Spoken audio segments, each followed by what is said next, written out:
कुछ महीनों से देखा जा रहा है कि ये दिल्ली की जो सुरक्षा व्यवस्था है वो लगभग चौपट हो गई है। एनसीआरबी का डेटा अगर हम देखें, क्योंकि आंकड़ों की बात करनी होती है, तो दिल्ली के अंदर हाईएस्ट क्राइम रेट है इस वक्त।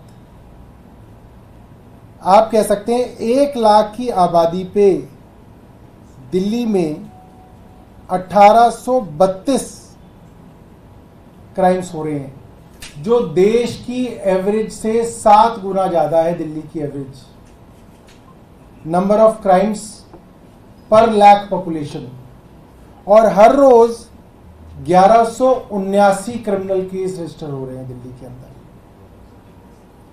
चार्जशीट का जहां तक सवाल है कि अगर मुकदमा दर्ज होता है तो चार्जशीट करके वो मामला कोर्ट में जाता है, मात्र 30% केसेस ही चार्जशीट में जा रहे हैं। इसका मतलब साफ है, जब मुकदमे दर्ज होते हैं आप उनमें इन्वेस्टिगेशन करके कोर्ट तक पहुंचाते ही नहीं है, तो किसी को सजा क्या मिलेगी, किसी को न्याय क्या मिलेगा?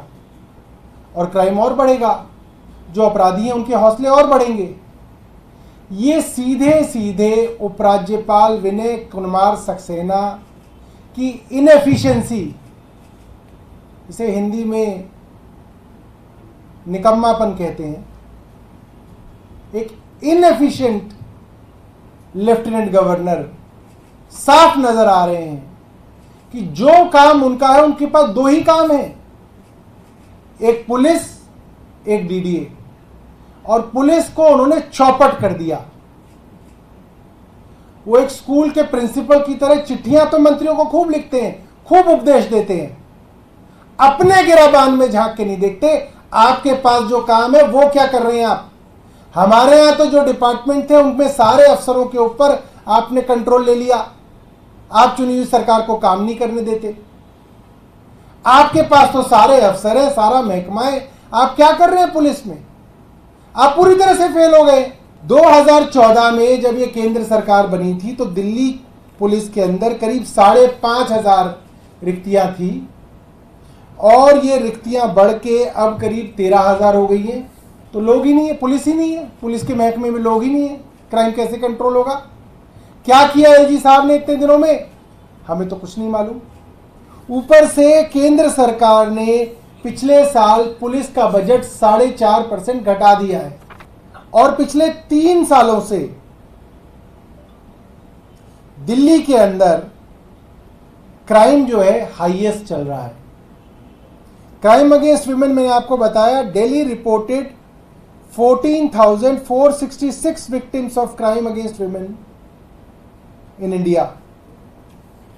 और क्राइम अगेंस्ट विमेन इतना बड़ा होने के बावजूद एलजी साहब ने 2 काम किए जिससे उन्होंने हालत बद से बदतर कर दी। क्या की? सबसे पहले तो उन्होंने 8,000 के करीब बस मार्शल्स को निकाल दिया। जो महिलाओं के साथ छेड़छाड़ डीटीसी बसेस में होती थी, अक्सर बदतमीजी होती थी, उसके लिए दिल्ली सरकार ने बस मार्शल लगाए थे, जिनको बेबुनियाद तरीके से उनको बेरोजगार कर दिया। आज दिल्ली के 8,000 घर नहीं चल पा रहे, ऊपर से दिल्ली के अंदर महिलाओं को असुरक्षित कर दिया।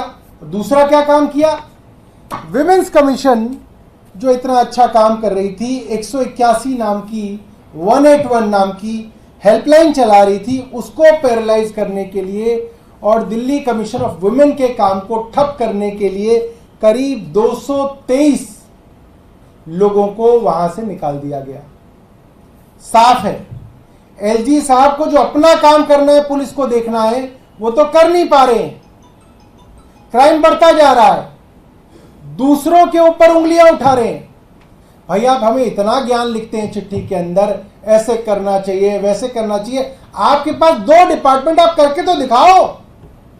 आप खुद तो कुछ करो, फिर दिखाओ तो लोगों को कि भाई देखो मैंने ये दिल्ली की पुलिस सुधार दी। बड़ी बड़ी बातें करते हैं जी साहब भ्रष्टाचार के विषय में, पूछ लीजिए, सर्वे कर लीजिए। 2 साल में दिल्ली पुलिस का भ्रष्टाचार बढ़ा है। जहां रिक्शा वाले से 300 रुपए लेता था पुलिस वाला, अब 500 रुपए ले रहा है। पता कर लो दिल्ली के अंदर।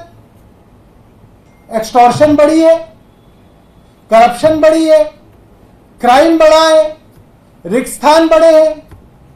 क्यों? क्योंकि एलजी साहब का ध्यान ही नहीं है इन कामों पे। एलजी साहब बस चुनी हुई सरकार के काम रोकने के अंदर लगे हुए हैं।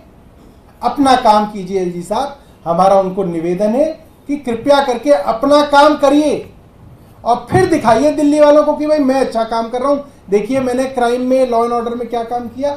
तो ये हमारा उनसे निवेदन है कि वे अपना काम करें और चुनी हुई सरकार के काम के अंदर टांग अड़ाना बंद करें।